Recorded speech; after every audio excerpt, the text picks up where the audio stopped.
ngobrol bareng Gus Miftah Los Rarewel. Masih bersama dengan Maung Hercules.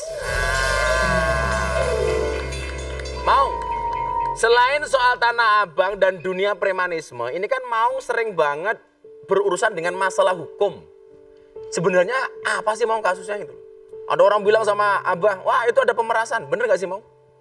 Mumpung di sini nih, orang supaya tahu ini sebenarnya. Itu sebenarnya tidak benar. Tidak benar ya Maung ya? Kebanyakan saya berurusan dengan hukum itu direkayasa terus. Oke. Istilah kerennya dekriminalisasi ya Maung? Dekriminalisasi. Karena saya ini, walaupun orang melihat saya dari jarak jauh bahwa Hercules itu penjahat terus. Tapi saya itu paling pantangan dengan namanya memeras. Memeras atau memaksa dengan gaya-gaya premanisme. Oke. Itu Mbak, saya paling pantangan. Karena yang selama ini sedikit-sedikit ada orang memponis saya bahwa residipis. Terus saya pernah diadili berkali-kali lah ya. Tapi saya selalu membela prinsip saya. Saya selalu membela kebenaran saya.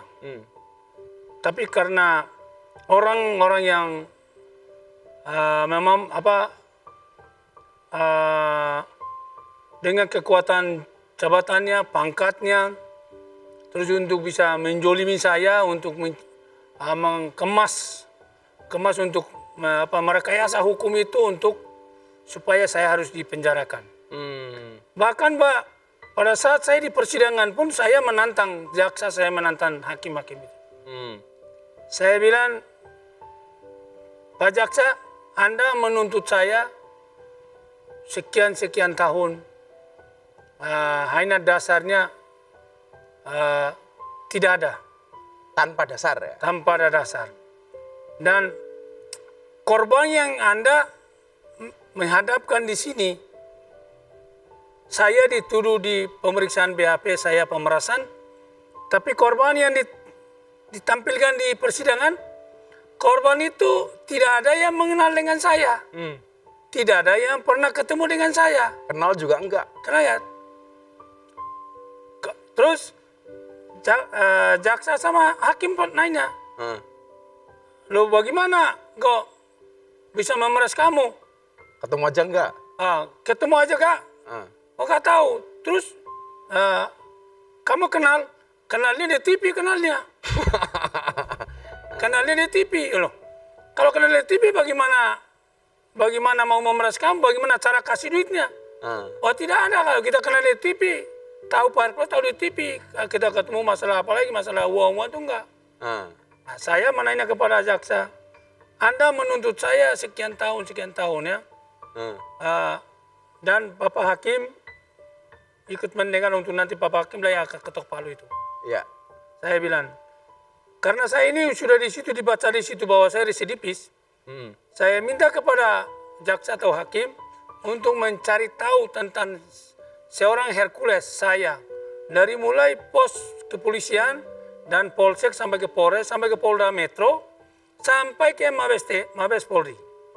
Kalau ada indikasi-indikasi ada korban-korban yang mungkin saya memeras, saya memalak dengan cara-cara ini, saya minta, kalau itu ada, saya minta hari ini saya diadili dan tidak usah lagi ada pembelaan segala macam, diputuskan, jaksa tuntut hukuman seumur hidup, hakim putusin hukuman mati. Saya minta hari ini pun saya dieksekusi di depan situ buat contoh kepada masyarakat. Ini barangkali kan masyarakat penasaran nih. Anaknya Maung itu kan ada yang kuliah di Amerika, di California.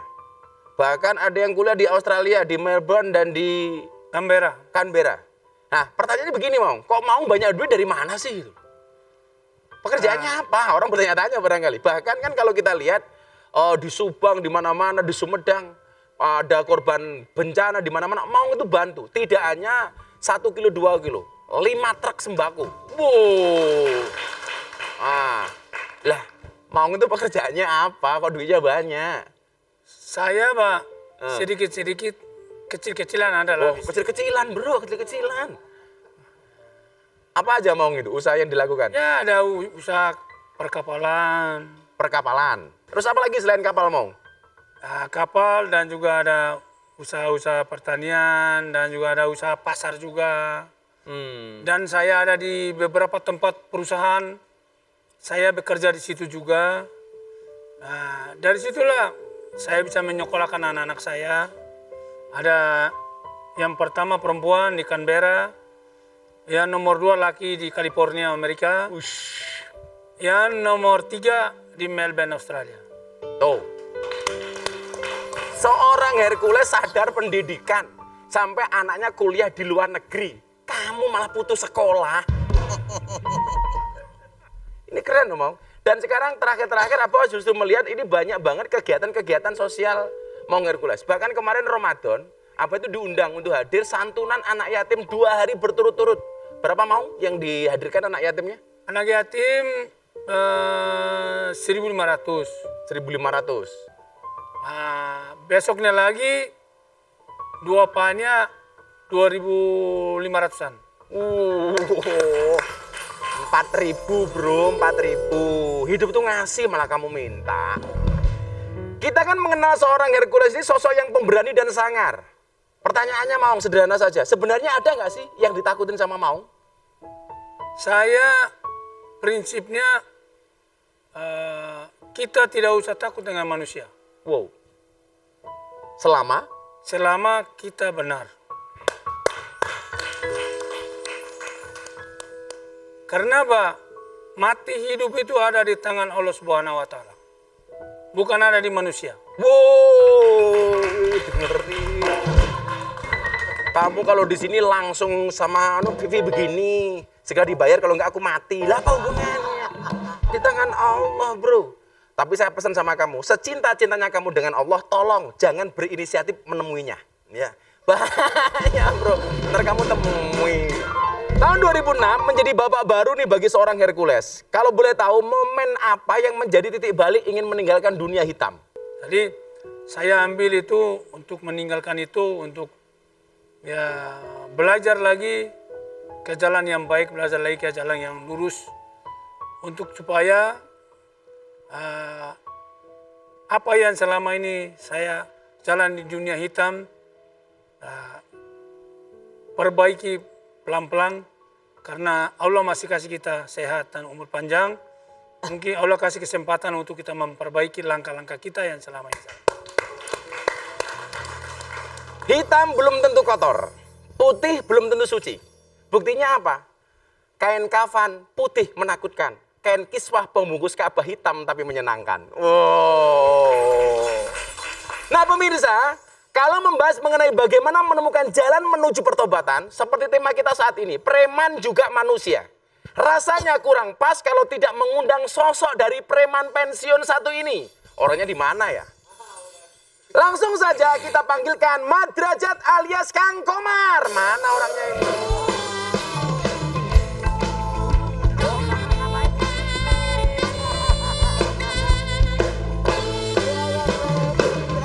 Mat Komar. Ya. Silakan Komar. Ya. Oh di sini. Ya. Katanya diatur begitu. Ini rambutnya asli ya? Palsu. Oh palsu. Masa preman bilang palsu kan? Palsu. Iya nggak? Palsu. Apa kabar Kang Komar, sehat? Baik, alhamdulillah. sehat, Alhamdulillah. Ini kan sebagai mantan preman, Kang Komar kenal nggak dengan Maung Hercules? Sangat mengenal. Oh kenalnya di mana? Jangan sok dekat kamu. Saya sih Jangan-jangan tinggal SKSD, nyontek. sok kenal sok Tinggal dekat. nyontek, Kang Gus. Tinggal? Tinggal nyontek. Oh tinggal Di nyontek. TV. Masa preman ngomongnya begitu tinggal nyontek gitu. Yang gagah gitu loh. Oh, siap, Kang. Masa preman dulunya begini? Iya. Sudah cukup segini. Menzizi. Tapi kan yang penting kan, Kang Gus, saya laki-laki tulen. Oh laki-laki itu. Dari kecil sudah bandel, padahal bapaknya ini anggota TNI. Apa nggak takut sama bapaknya? Takut ada. Takut. Cuma karena Tapi bener bapak itu TNI? TNI. Oke. Ya. Tapi karena saat itu memang saya sekolah cukup jauh, Kang Gus. Gimana? Saya sekolah SD itu berangkat dari Pondok Cina. Dari? dari Pondok Cina. Dari Pondok Cina? Depok. Dari Pondok Ah. Cina naik kereta turun di Kalibata. Itu kelas 4 SD. Dari Kalibata terus ke Cililitan. Dari Cililitan langsung naik opretnya Sidul ke Pondok Gede. Jadi Oke. satu hari itu sudah 3 kali naik opret, pulang pergi jadi 6 kali. Nah mungkin dikatakan Badungnya bisa dikatakan di sana kali. Sudah mulai mengenal dunia di luar apa Oke. seperti itu dari SD. Dari SD ya? Seperti itu Bebek. Dari tadi ngomong terus haus gak sih? Lumayan. Ini mana yang ngasih minum ini? Kita kan haus. Iya. Mana yang ngasih minum? Minum dong.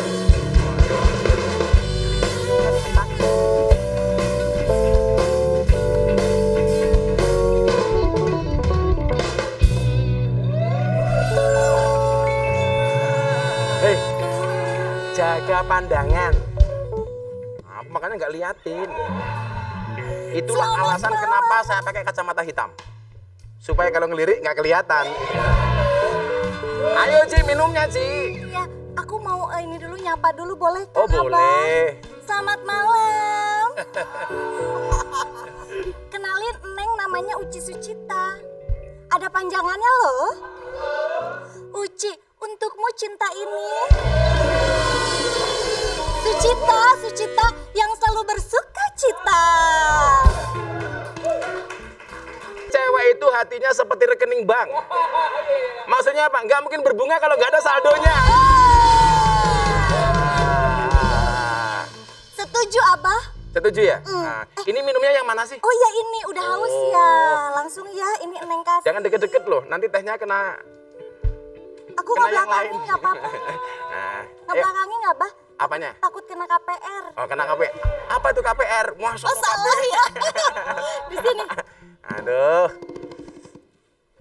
Mau dikasih minum. Terima kasih. Ah. Ini kok ada ayang embeb sih? Betul kan? Kamu kenal sama Pucuk Suci? dicinta ulang pun tiba. Abah, tahu nggak? Ini dulu pernah ngebantuin aku pas lagi kecopetan. Kamu kecopetan? Iya, Terus yang dia bantuin apa? bantuin. Aku waktu itu kecopetan hati. Berarti yang nyopet kamu? Iya, habis hatinya ditaruh di luar, saya masukin lagi.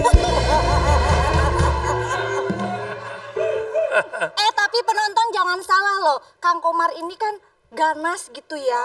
Tapi sebenarnya hatinya itu Hello Kitty banget. Badan Rambo, hati Romeo. Wajah security. Security. Hati Hello Kitty. Oh, Terus Neng punya rahasia loh. apa rahasianya dia? Kasih tahu nggak ya? Si Kang Komar ini takut sama sesuatu yang panjang, terus menusuk. Apaan? Tahu nggak? Nggak tahu, Panjang. jangan dibilangin dong Bebe. Kasih tahu ya. Abang kasih tahu ya. Apa tuh? Takut sama jarum suntik. Preman takut jarum ya. Beneran kamu takut jarum? Malu.